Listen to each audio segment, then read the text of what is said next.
Handa na po ba tayo magpuri sa Panginoon? Amen! Isa pang malakas na palakpak para sa ating Diyos na buhay. Salamat Panginoon sa umagang ito. Salamat o Diyos sa kalakasan ng bawat isa. Tunay nga o Diyos na wala kang katulad. Tunay nga walang makahigit sa inyo Panginoon. Salamat sa umagang ito Panginoon na may kalakasan kami muling magpuri, muling sumamba sa iyo Panginoon. Father God, sa iyo ang buong araw na ito at sa iyo namin inaalay. Ikaw at ikaw lamang, Panginoon, ang siyang mapapurihan sa buhay ng bawat isa. Muli sa iyong lahat ng kapurihan sa pangalan ni Jesus. Amen. Hallelujah. Sama-sama po tayo magbigay ng mataas na papuri sa ating Diyos sa buhay sa umagang ito. Hallelujah.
katulad, O Diyos, sasagot ang mga babae. Amen?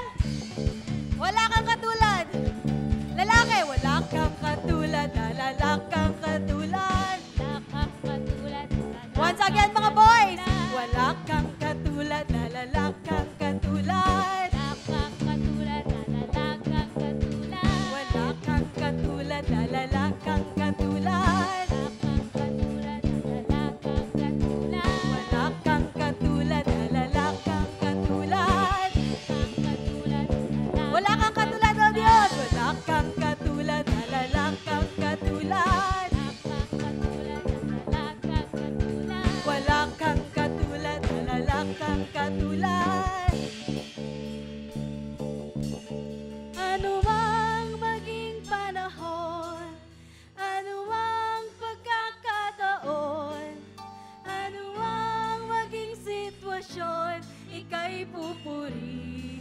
Ikaw lamang, O Diyos.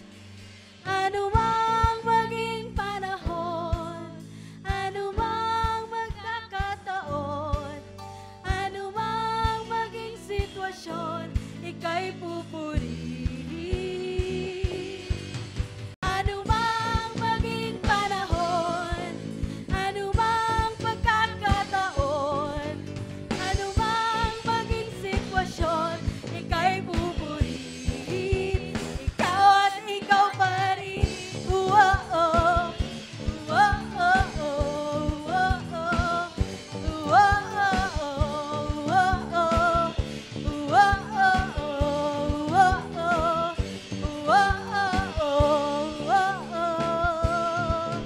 Hallelujah! Woo! Purihin ka, Panginoon. Hallelujah, Lord. Hallelujah. There is no one like you, Lord God. Nag-iisang Diyos noon, ngayon at magpakailanman. Ayo, ayo, ayo, ah. Ayo, ayo, ayo, ah. Ayo, ayo, ayo, ah. Ayo, ayo, wala kang katulad. Wala kang katulad, O Diyos. Wala kang katulad, O Diyos. Wala kang katulad, O Diyos. Wala kang katulad, O Diyos. Every tribe will see your glory. Every nation bow before you. All our treasures turn to ashes in the light of you.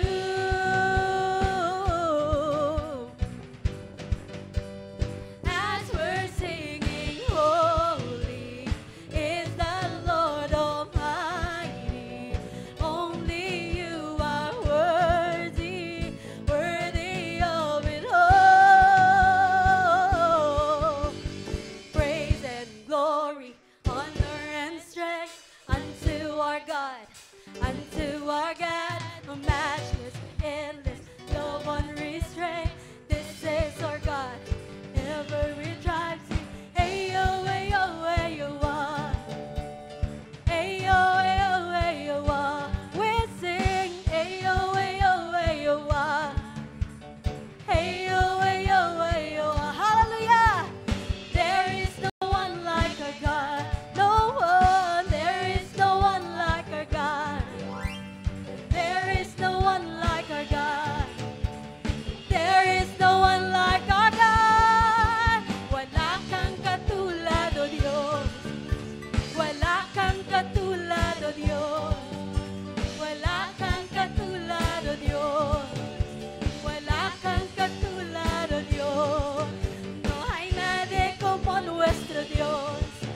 No hay nadie como nuestro Dios. No hay nadie como nuestro Dios. No hay nadie como... Wala kang katulad, Panginoon. Wala kang katulad, O Dios. Wala kang katulad, O Dios. Wala kang katulad, O Dios. Wala kang katulad, O Diyos. Hallelujah! Walang makahihigit sa iyo, Panginoon. Ang nag-iisang Diyos noon, ngayon, at magpakailanman. Hallelujah! Hallelujah.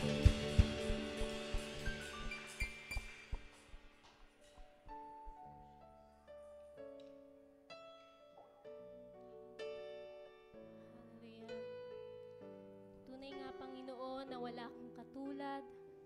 At habang kami nabubuhay, habang kami may hininga, ay ikaw po ay aming aawitan, pupurihin, Lord, sa aming kalagitnaan. Hallelujah.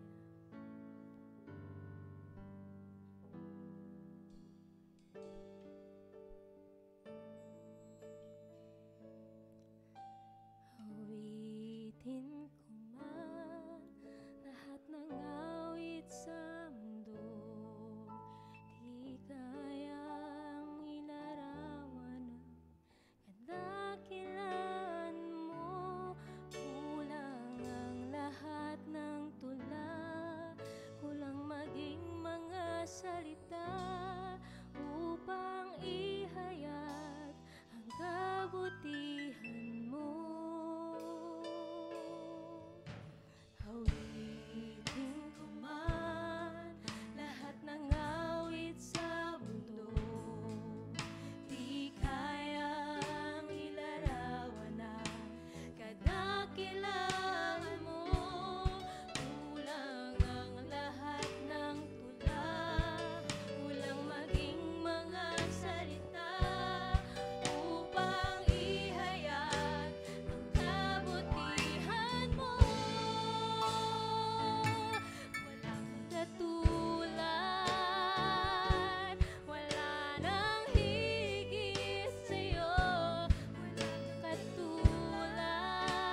katulad,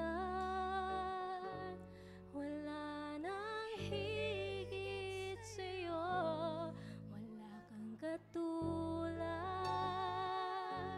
wala nang papantay sa'yo. Ikaw ang Diyos noon pa man, maging ngayon at kailanman. Sa habang panahon, wala kang katulad.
po ang Diyos na aming pupurihin, sasundin, Lord God. Salamat sa inyong katapatan, sa inyong kabutihan, sa inyong pag-ibig, Lord, na araw-araw po naming nararanasan, Panginoon. Hallelujah! Ikaw nga lang po, Panginoon, ang aming itataas, itatanyag sa aming mga buhay. Sa inyo nga lang po ang papuri, pagsamba, pasasalamat sa pangalan ni Jesus. Amen!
Praise God. Hallelujah. Purihin ang Panginoon. Hallelujah. Yes, palakpakan natin ang ating Panginoon. Hallelujah. Yes, this is the day that the Lord has made. So, tayong lahat ay muling nagtipon-tipon at live tayo sa live streaming po ng Christ Green Passion Ministry International Facebook. So, praise God, magandang umaga sa lahat. And I pray na ang bawat isa ay refreshed in the spirit, refreshed physically yung condition po natin. Alam niyo po, meron pong 3 stages sa buhay po ng tao.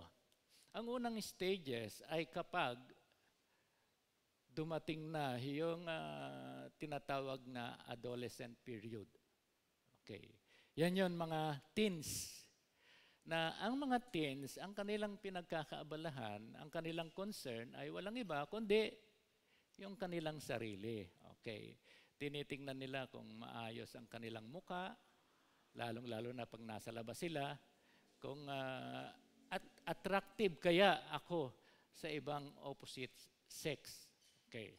Tapos yung ating yung kilos ng mga babae, ng mga lalaki, okay. It's natural na tinitingnan natin yung ating sarili, lalong-lalo na yung mga teenager. Okay. Kung halimbawa ang buhok medyo para maging attractive, medyo nagpapakulay ng buhok. Okay. Tapos yung mga mukha, nagpapa-face, ano ba yun? Nagpapakinis ng mga mukha. So, yan yung stages na kung saan, first stage na kung saan adolescent. Ngayon, yung susunod na stages sa buhay ng tao ay, ito yung tayo, ang concern na natin ay yung ating family. Okay. So, iniisip natin yung ating family kung para ma-raise up yung standard living, medyo nagsisipag tayo. Tinitingnan natin kung ano ang makakadagdag na income sa ating family. At tinitingnan natin na maganda ang takbo ng ating pamilya. Yan yung second stage na kung saan we are looking before doon sa ating family. At sinasabi natin sa ating Panginoon, kung tayo ay Kristiyano, Panginoon, bless us. Yun ang ating panalangin. Sapagkat pag tayo ay pinagpala ng ating Panginoon, lalong-lalo na sa mga resources, mayroon tayong naibabalik sa ating Panginoon. Okay. Ngayon, pagdating ng third stage, dito na magkakatalo. Sapagkat dito, ang third stage ng tao ay doon na sa seniority. Okay, mga senior na. Okay, dito makikita na natin na ang concern ng senior ay yung kanyang health. Okay, kung paano niya i-maintain yung kanyang health, kung paano siya mabubuhay dahil wala na siyang trabaho senior na siya nandoon siya sa bahay at kung may pagkakakitaan na income, gumagawa siya ng paraan. At sa bagay, sa pagkakataong ito, nakakatulong kung mayroon siyang retirement fee na dumarating sa kanya. At sinasabi niya sa Panginoon, Panginoon, dagdagan mo, Panginoon, ang aking blessing upang sa ganon ay maibalik ko sa inyo yung blessing at patuloy akong makapagbigay sa inyo. So, but with all these stages sa buhay po ng tao, ay ang makikita po natin doon ay yung concern ng tao sa health. We are concerned about our health. Tulad ng madalas kong sinasabi sa Tridian 2, sabi ng Panginoon, I wish above all things that thou mayest prosper, be in good health, even as our soul prospereth. Kung paano pinoprosper ng ating Panginoon ang ating kaluluwa, dalangin din natin na i-prosper din ng ating Panginoon yung ating physical body. So, we are concerned about the health. And much more, we are concerned sa health ng iglesia. So,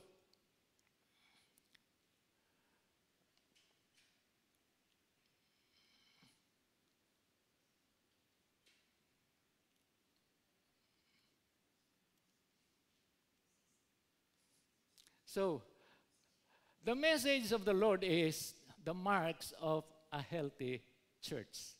Okay. So, titingnan po natin ito doon sa passage ng Philippians chapter 1, verse 1 and 2. Actually, ito ay greetings ni Apostle Paul. Okay. So, samahan niyo po ako sa pagbasa sa passage natin sa Philippians chapter 1, verse 1 and 2. Sabi dito, Paul and Timotheus, sa King James Version po, the servants of Jesus Christ to all the saints in Christ Jesus, which are at Philippi, with the bishops and deacons. Grace be unto you, and peace from God our Father, and from the Lord Jesus Christ. Manalangin po tayo. Panginoon, maraming salamat sa oras na ito. Maraming salamat sa pagpapala mo ng iyong banal na salita. We just pray, O Father God, that we will see the substance of your word. Ang inyong salita, Panginoon, give us wisdom as the Holy Spirit is in this place, O Lord God. Patuloy po, Panginoon, na matutunan namin, Panginoon, ang bagay-bagay na dapat naming malaman sa isang masagana at malusog na iglesia. Panginoon, tulungan mo po kami at sa aming kalagitnaan, ikaw po ang maitaas. Maraming salamat sa inyo ang lahat ng pagdakila, pasasalamat sa makapangyarihang pangalan ng aming Panginoong Jesucristo. Ang bawat isa ay magsasabi ng Amen and Amen. Okay, so ito po ay salutation lamang. Ito po ay greetings ni Apostle Paul sa Philippian Church. Iisipin natin, bakit nasaan ba dito sinasabi na healthy ang church? Okay. Dito po sa passage natin, titingnan po natin dito, yung mga bagay-bagay na dapat po nating makita sa isang malusog na iglesia. Okay, so dapat maunawaan po natin na ang Philippian Church po, ang founder po nito ay walang iba kundi si Apostle Paul. Ang bawat congregation po during the New Testament, ang bawat church po, mayroon pong pinagsimulan yan. Tulad halimbawa, yung church sa Jerusalem, it began during the day of Pentecost, noong bumaba ang Holy Spirit. At the Holy Spirit came down because of preaching of the word. Doon po nagsimula ang church sa Jerusalem. Makikita po natin yun sa Acts chapter 2. At doon naman sa Acts chapter 8, makikita po natin, the church began during the time when Philip preached in Samaria. So doon po makikita natin, the church began in Samaria. Acts chapter 8. At doon naman sa Corinth, nagsimula ang church doon sa Acts chapter 18 when it is about the end of the second missionary journey ni Apostle Paul. At ito nga, sa Philippians, ay nagsimula ito nung si Apostle Paul, kasama niya si Silas, pagdating sa Lytria, ay isinama nila si Timothy. At pagdating sa Troas, isinama naman nila si Luke. At sila ay pumunta doon sa Macedonia. Bakit po? Ba't pumunta si Apostle Paul sa Macedonia? Pumunta po siya doon sapagkat sa kanyang vision, may isang taong nanalangin. Acts 16 verse 9. Nananalangin na pinapapunta si Apostle Paul doon sa kanilang lugar sa Macedonia. At nataon naman, doon sila napunta sa Philippi. It is a port city ng Macedonia. So doon, nag-preach ng word si Apostle Paul at pagkatapos, ang kanyang unang naging member doon ay walang iba kundi si Lydia. Kasama na yung tinatawag na the jailer. So, doon nagsimula ang church sa Philippi. So, dapat maunawaan po natin na ang bawat congregation nga po ay mayroong pinagsimulan. Tulad halimbawa sa Christ Green Pasture Ministry, saan ba nagsimula ang CGPMI dito sa Pilipinas? Nagsimula ito doon sa Hill Building. Hindi, dito sa Pilipinas. Sa Pilipinas, nung ang mga OFW ay tinawag ng Panginoon at magsimula ng church. So after that, nagsimula ang church dito sa Cubao, and then afterwards, doon na dumami sa mga chapter at nagkaroon tayo ng iba't ibang chapter. Ngayon, dito po sa greetings ni Apostle Paul, makikita po natin dito kung gaano ka-close si si Apostle Paul sa taga-Philippians. It is bounded and rooted doon sa pag-ibig ni Apostle Paul dito sa Philippian Church. Bakit? Sapagkat nung si Apostle Paul ay nandoon sa house arrest, sapagkat siya ay kinulong ng Roman government, ang walang ibang tumulong sa kanya in terms of finances ay itong Philippians. Ito po ang tanging tumulong sa kanila at kahit na si Epaphroditus ay isinend niya doon para tumulong kay Apostle Paul. So, hindi malimutan ni Apostle Paul itong church sa Philippian. Nasa puso niya ang pag-ibig dito sa church na ito because it is rooted doon sa pag-ibig sa ating Panginoong Hesukristo. At nandoon din yung respect, nandoon din na ang church sa Philippi ay talagang ina-acknowledge nila si Apostle Paul as their beloved pastor na kung saan siya ang nangalaga sa kanila in terms of sharing the word. Sa pamamagitan ng pag-share ng salita ng ating Panginoon. Kaya't hindi po malimutan ni Apostle Paul itong Philippians after na magsimula ang church dito sa Philippi, after 10 years, saka siya sumulat at ito nga yung sulat na ipinarating niya sa Philippi, sa Philippian church. So, tingnan po natin dito, no? relationship na makikita natin dito. Yung relationship ng Philippian Church at relationship ni Apostle Paul na talagang there is love and care na minsan sa ibang mga iglesia ay hindi natin makita yung love and care doon sa kanilang ministers. Okay. Sapagkat kung tayo po ay mayroong pag-ibig sa mga nangunguna sa ating iglesia, sa mga namumuno sa ating iglesia, ang bawat isa po sa atin ay dapat naglilingkod ng totohanan. Nasa atin po yung paglilingkod ng totohanan, and we must be a genuine and true Christians. Dapat tayo ay maging totoong Kristiyano sa isa't isa. So,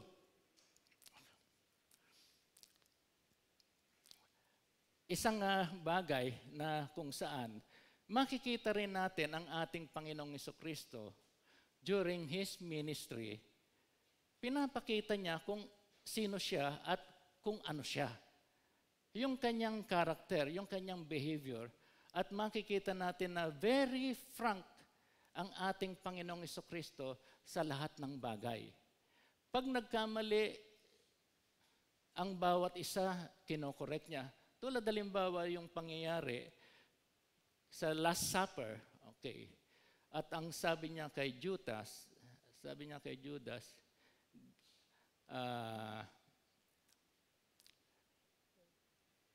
kung ano ang gagawin mo, do it quickly. Okay, so medyo may nadidiscern ang ating, tandaan natin ang ating Panginoong Jesucristo operates with the power of the Holy Spirit. Okay, bagamat siya ay Diyos, hinubad niya ang kanyang pagka-Diyos, at siya ay nag-ooperate dito with the empowerment of the Holy Spirit. Kaya the gift of the Holy Spirit nasa kanya, gift of discerning, alam niya kung ano nangyayari. So, sabi niya kay Judas, kung ano ang gagawin mo, do it quickly. So, immediately, nandoon yung action ng ating Panginoong Jesucristo at nandoon yung immediate na nababala. Bagkos, alam ng ating Panginoong Jesucristo na ang gagawin ni Judas ay ipagkakanulo siya. Ganon din naman si Peter. Nung sinasabi ng ating Panginoon na sa Jerusalem, I will be murdered, I will be killed, and in 3 days, I will rise. Sabi ni Pedro sa kanya, hindi pwedeng mangyari yan, Panginoon. Ayaw ni Pedro na mangyari yon. Sabi ng ating Panginoon, Jesus turned and said to Peter, he turned to Peter, si Peter ang kausap niya, sabi niya doon, get behind me, Satan. You are a stumbling block to me. You do not have in mind the concerns of God, but merely human concerns. So, ang ating Panginoon Jesucristo, He is very quick to know what is happening with His disciples, with His apostles. Alam niya yung kilos, alam niya kung ano ang nangyayari doon sa kanyang mga apostles, kanyang mga tinawag. So, this is one thing na dapat maging isang bagay sa iglesia. Okay. Na masasabi natin, makita natin yung health. Pero tingnan po natin. First, dito sa passage na ito, we will see an outstanding discipleship task. Sabi doon sa 2 Timothy chapter 2 verse 1 and 2, you then, my son, be strong in the grace that is in Christ Jesus. And the things you have heard me say in the presence of many witnesses, entrust to reliable people who will also be qualified to teach others. Doon sa kanyang salutation, ang sabi doon ay Paul and Timotheus sa King James Version, the servant of Jesus Christ. Sinasabi niya yon, Paul and Timotheus. So, meaning to say, makikita natin dito yung relationship ng father and son in the faith sa pananampalataya. So, kaya nga pag meron tayong mga young people na ating tinuturuan ay sinasabi nating ka-Timothy natin. So, ang kinakailangan sa isang iglesia, yung tinatawag na outstanding discipleship task. So, discipling the young people. Paul contributed yung kanyang wisdom. Ipinagkaloob niya yung kanyang wisdom kay Timothy in terms of sharing the word.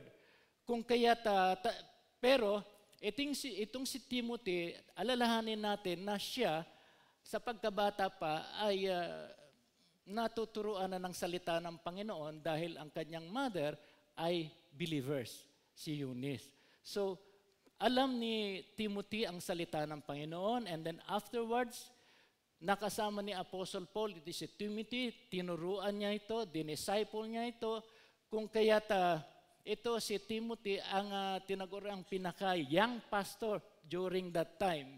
So, si Apostle Paul, ikinontribute niya yung wisdom and experience niya kay Timothy. And Timothy, the hope and vibrant of energy of youth.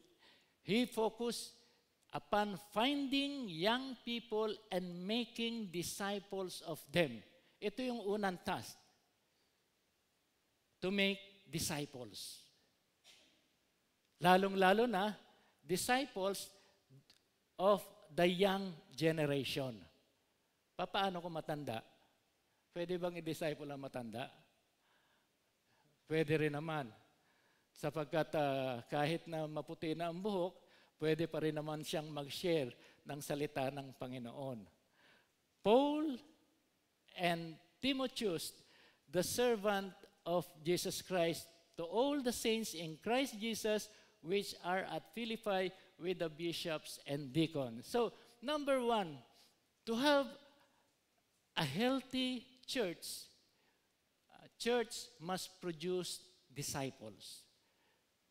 Disciples that can be taught with the Word of God, na pwedeng iasa sa kanila yung pag-share ng salita ng Panginoon.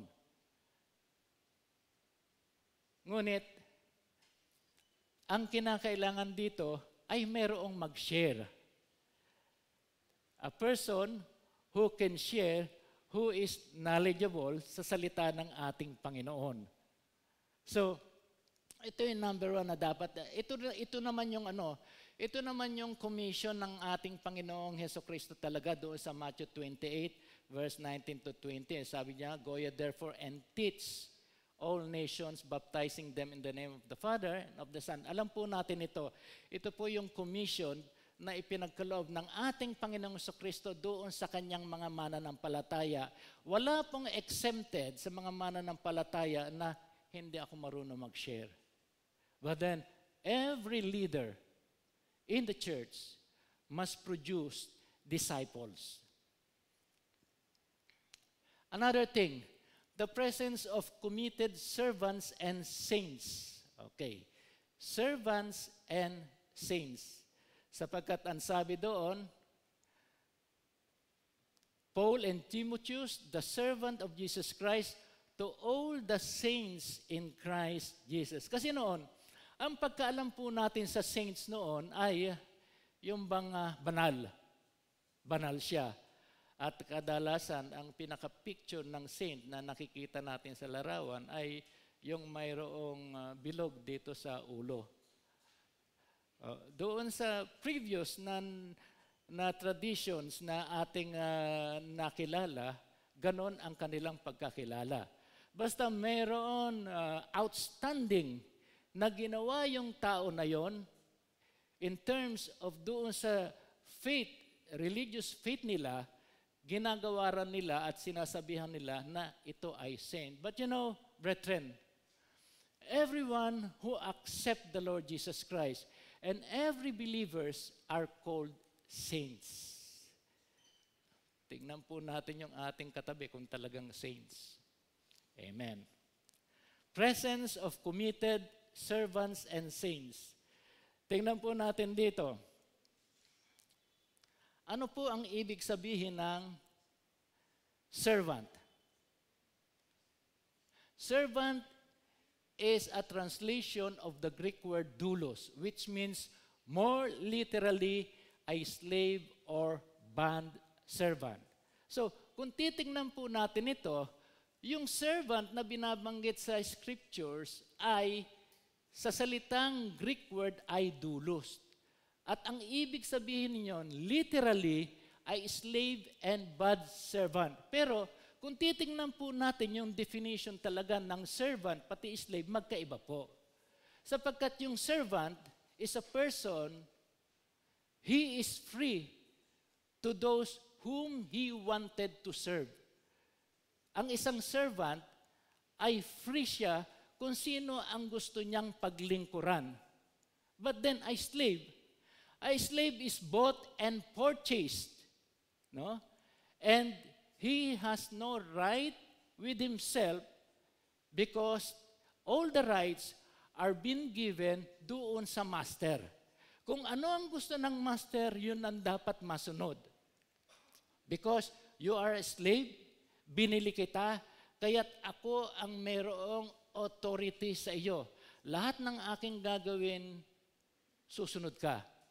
Hindi ko alam, kung napanood niyo po yung pelikulang Gladiators. Panood niyo yung Gladiators? Si Russell Crowe. Doon sa Gladiators, siya ay dating Roman general, but then because of some circumstances, yung kanyang pamilya ay pinapatay nung susunod na maghahari sa Roman Empire, na magiging Roman Emperor. Kung kaya't ito si Maximus ang pangalan niya. Si Maximus, natagpuan niya na ang kanyang pamilya ay pinatay. And then one thing more, siya ay na-captured and he was sent to slavery. At doon sa slaves, binibenta sila. Marami silang binibenta. Marami sila na taong slaves na ibinibenta. Kaya nasa kulungan sila. So, ang bumili sa kanya, isang gladiator trainer. Gladiator trainer. At yung gladiator trainer na yan, bilang nabili niya, si Maximus, nabili niya, wala siyang ibang gagawin, kundi ititrain siya, palalakasin, although he is already a warrior, dahil dati siyang Roman general. So, itrain pa siya para isabak lang sa laban. Wala siyang magagawa kundi sumunod doon sa nakabili sa kanya. At yung nakabili sa kanya, he was trained para isabak sa labanan. He was a slave and he has no right sa kanyang sarili. Kung kaya't ang slave ay different doon sa pangkaraniwang sinasabing servant. Paul and Timothy are slaves of the Lord Jesus Christ.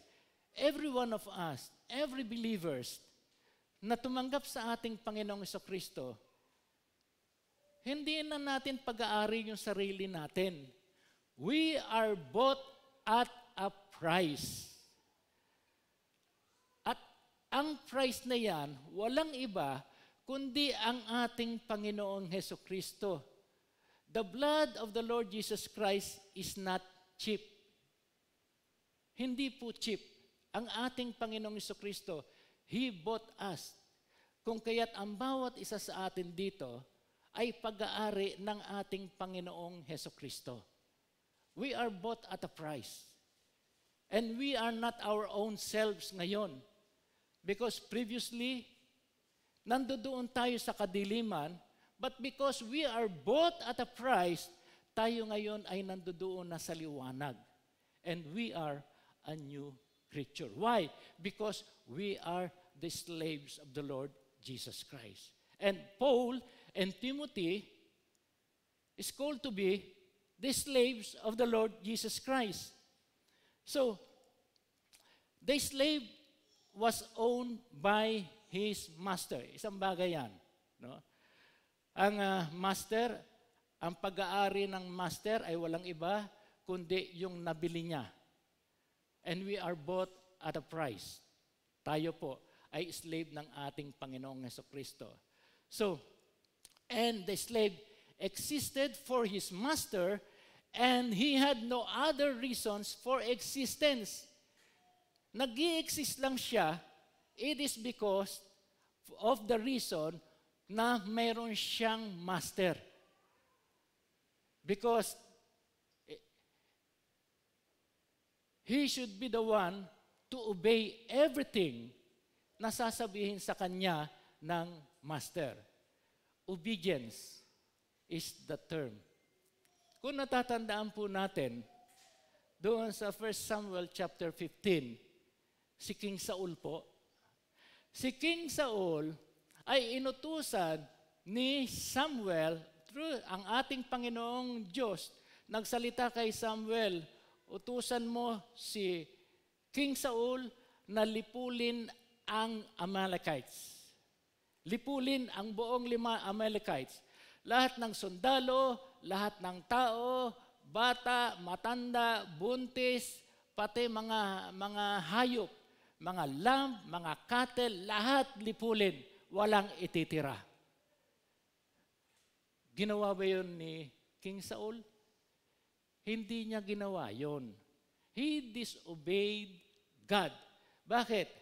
Sapagkat noong si Samuel ay kinausap ng ating Panginoon Diyos, sabi ng ating Panginoon Diyos, Samuel, hindi sinunod ni Haring Saul ang aking utos. Nag-grieve kaagad si Samuel, and immediately, he take action.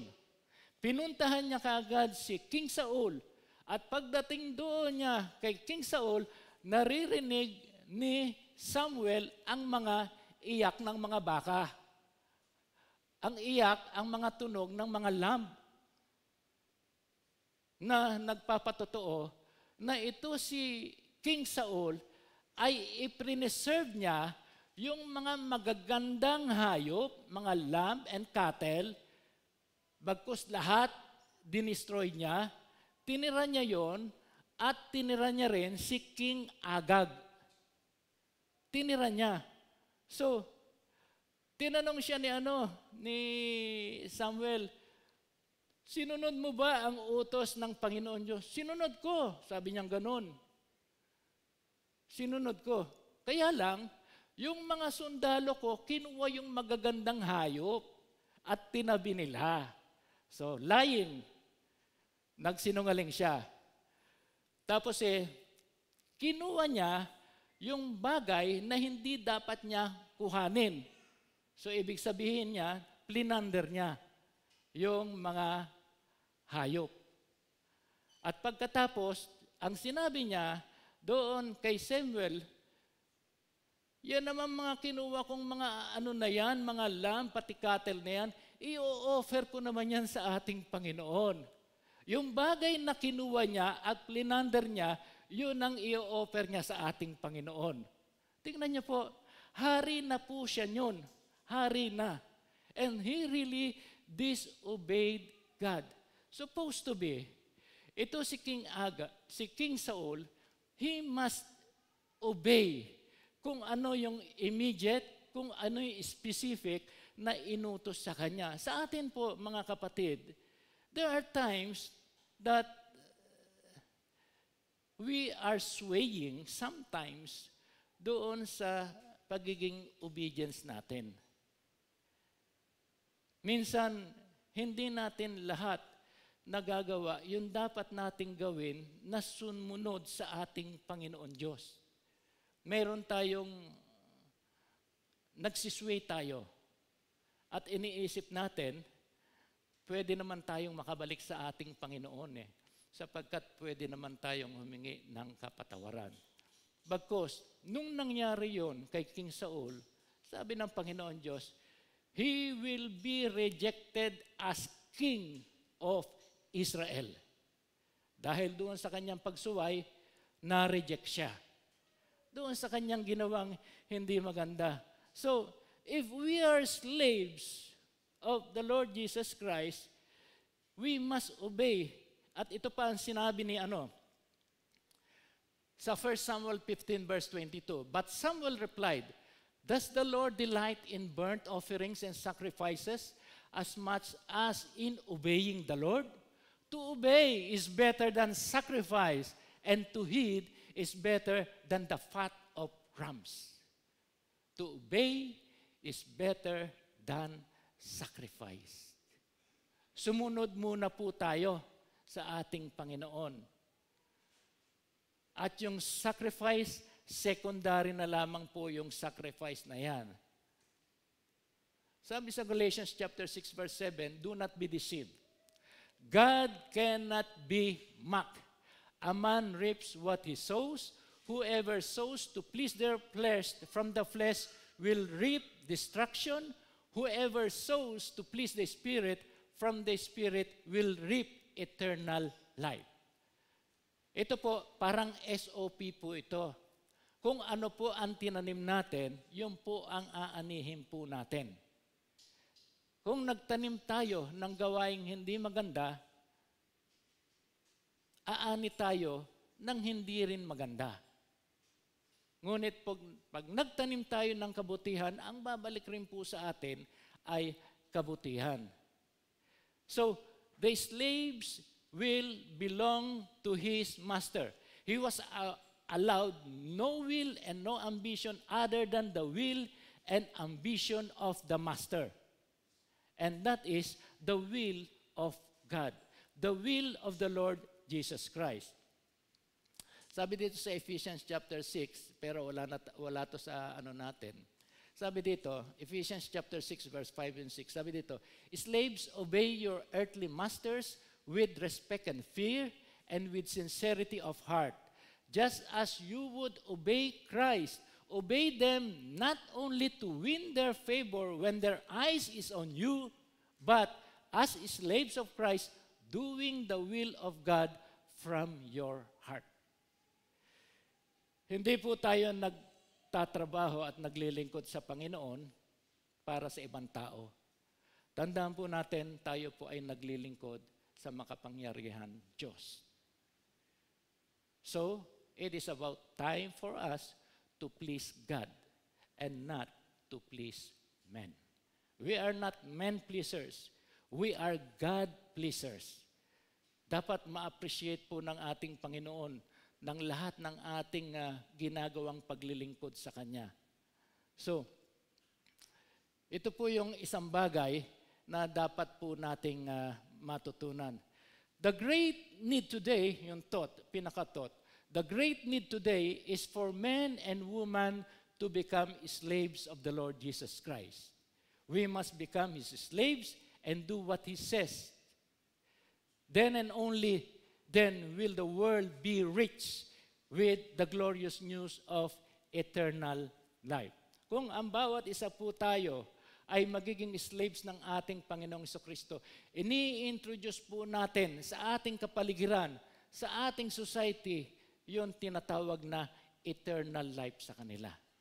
Because of sharing and witnessing for the Lord Jesus Christ. Sabi doon, "Saints, the servant of Jesus Christ to all the saints in Christ Jesus which are at Philippi with the bishops and deacons." Yun po yung sinasabi sa verse 1. So, saints, sanctified and kept holy. Basta sinabing sanctified, separated from the world and set apart to live for God. Okay. So, we are sanctified. So, the word saints, yung sinasabing saints, the word saints refers to the sanctified or holy ones. So, pag sinabing saints, we are sanctified and we are considered to be holy. Okay. Tandaan po natin yung pagiging holy ay hindi yung mabagal maglakad at mabagal magsalita. Okay. Ang tinatawag pong holy, we are living righteously for God. So, tayo po ay nabubuhay righteously para sa ating Panginoon Diyos. And We are separated from the world and set apart to live for God. Every believer is a saint. Yung nga po sinasabi natin. Lahat po ng mga mananampalataya are called saint because we are a person that has been set apart unto God. Dati po, nasa sanlibutan po tayo, but ngayon, wala na po tayo sa sanlibutan. We are already set apart para sa ating Panginoong Diyos. Lalong-lalo na sa ating pagtanggap sa ating Panginoong Jesucristo. Tingnan lang po natin yung tinatawag na sanctification. Yung sanctification po, 3 stages po ito. Yung sinasabing positional, initial or positional sanctification. This is the time when we believe and we have faith in the Lord Jesus Christ. Okay, we are sanctified. We are sanctified na kung saan tayo ay we are consecrated, tayo ay consecrated and immediately set apart for God once and for all, permanently. Yan po yung position po natin. Ngayon, meron pong dumarating na tinatawag na progressive sanctification. This is the thing na every day sa buhay po natin, ang ginagawa ng salita ng Panginoon, we are being made in the image and likeness of the Lord Jesus Christ. Day by day, hour by hour, tayo po ay minomold ng ating Panginoong Hesukristo. And this is progressive. At mas maganda po kung darating po tayo doon sa tinatawag na eternal sanctification wherein we are receiving yung tinatawag na final redemption natin. It was during the time na pag dumating ang ating Panginoong Jesucristo at tayo ay kinuha niya na. So, that is the eternal sanctification. Okay, so, ang pinakatot po dito, we are the property of the Lord Jesus Christ. We have been set apart as His holy possession. Tayo po ay possession na ng ating Panginoong Jesucristo. Kung kaya't tayo po ay truly indeed, wala po tayong magagawa kundi susunod tayo sa ating Panginoong Jesucristo. And being saints, yung sinasabi nating saints, bakit? Sapagkat ang ating Panginoon Diyos ay banal. Sino ba ang nagpapabanal sa atin? Ang ating Panginoong Jesucristo. Tandaan po natin, hindi po tayo basta naging believer. Hindi po tayo by accident naging believer. We have been called by a holy calling ng ating Panginoon Diyos. We have been called by a holy calling. Tayo ay tinawag, no, ng mayroong kabanalan ng ating Panginoon Diyos. At hindi tayo basta-basta naging mananampalataya sapagkat ang bawat isa sa atin dito ay tinawag sa pamamagitan ng banal na pagtawag ng ating Panginoong Jesucristo. So, the Lord Jesus Christ who saved us, He is holy. Sapagkat sino ba ang nagpabanal sa atin? Yung salita ng ating Panginoong Jesucristo. At yung salita ng ating Panginoong Jesucristo, tandaan natin, kahit na yung sinasabi nating mga unclean spirit, ay kilala na ang ating Panginoong Jesucristo ay Holy One of God. Okay. Tatandaan niyo po yun, nung siya ay nasa synagogue, meron unclean spirit doon, na nandoon, at sinasabi, "You are Jesus Christ of Nazareth, you are the Holy One of God." Satan, the demon, knows that Jesus Christ is the Holy One of God. So, ang ating Panginoong Jesucristo, because He is holy, yung pagkatawag niya sa atin ay banal. At siya po ang patuloy na nagpapabanal sa bawat isa sa atin. Sabi doon sa Mark 1 verse 24, sabi doon, "What do you want with us, Jesus of Nazareth? Have you come to destroy us? I know who you are, the Holy One of God. Sabi ng Panginoong Jesucristo, be quiet, said Jesus sternly, come out of him. The Holy One of God, no, na kayang magpalayas ng demonyo sa isang tao. Everything, because He is holy, ang lahat ng bagay ay pwede po nating ilapit sa ating Panginoong Hesukristo.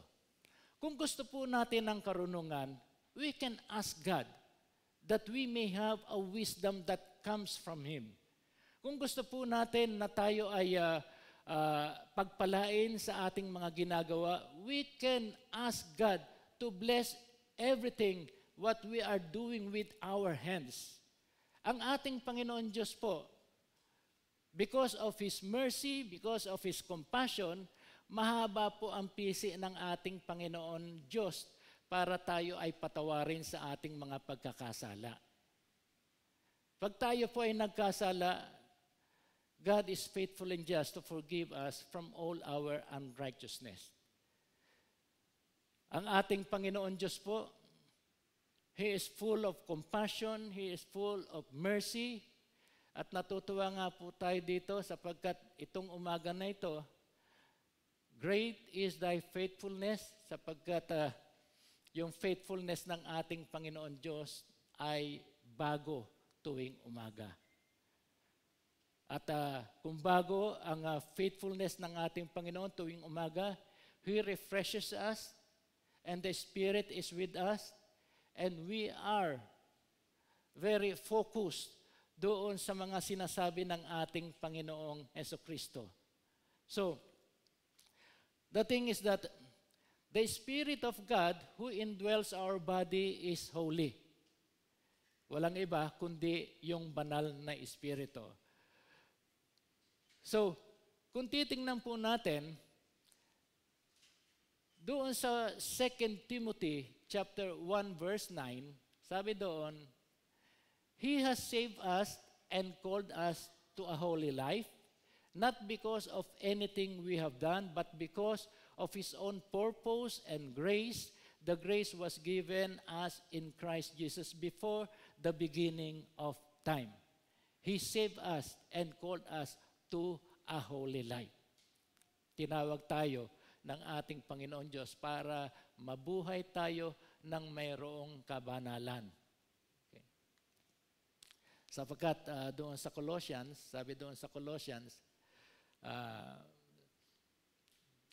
once you were alienated from God and were enemies in your minds because of your evil behavior, but now He has reconciled you by Christ's physical body through death to present you holy in His sight without blemish and free from accusation.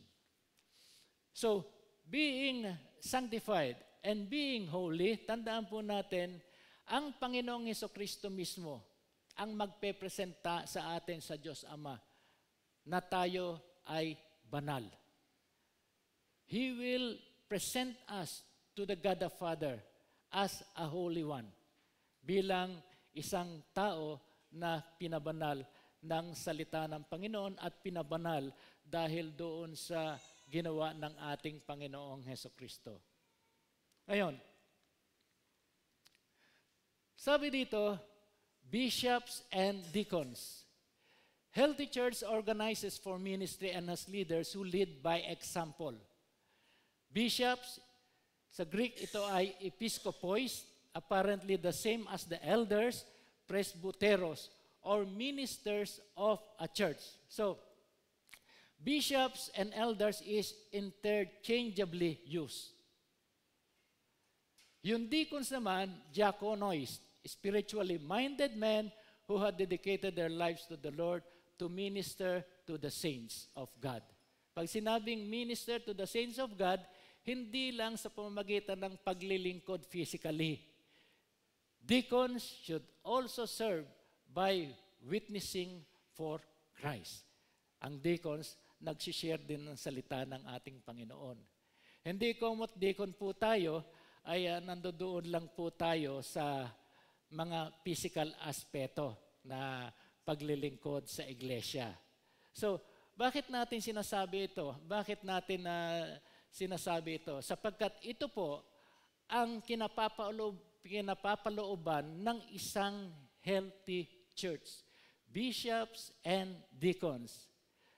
A healthy church organizes for ministry and has leaders who lead by examples. Itong bishops, itong deacons, they lead by example. Okay. Kung ano po ang nakikita natin sa pamunuan, ganun din ang magiging resulta ng mga tagasunod. Amen ba tayo doon? Natutuwa nga ako dahil doon sa United Arab Emirates, okay, nakausap ko yung pastor. Sabi ng pastor, Brad, kinakailangan mabilis ang pagkilos natin. Hindi dapat tayo magpabagal-bagal. Kaya nga ascend para bumulusok kaagad. Alam niyo po yung jet, magtatakbo muna yun ng konti at pagtakbo ng jet ng ganon, bulusok kaagad papataas. Sabi niya, ascend. Kinakailangan mabilis ang pagkilos. Sa bilis ng pagkilos, marami ang naging produkto sa UAE. Amen ba tayo doon? Amen ba? Amen. So, the bishops were apparently the same as the elders, presbyteros, or ministers of church. So, si Tito said that his duties included primarily exhortation and overseeing the lives of the believers. So, ang bishops o elders, they are overseers. They look after and they manage the church. So, kung ano ang kinakailangan sa church, so that the church will be healthy, dapat ito, function ito ng bishops o kaya ng elders. Okay. So that we may have a healthy church. So, the deacons, spiritually minded. Hindi kayo tagapagligpit lang ng mga kinainan, hindi lamang kayo tagawali sa church, hindi lamang kayo asheret. Kayo rin ay mag-share ng salita ng Panginoon. It is also the functions of deacons to share the Word of God. At ito sa atin, bilang matagal ng mananampalataya, alam na po natin ito.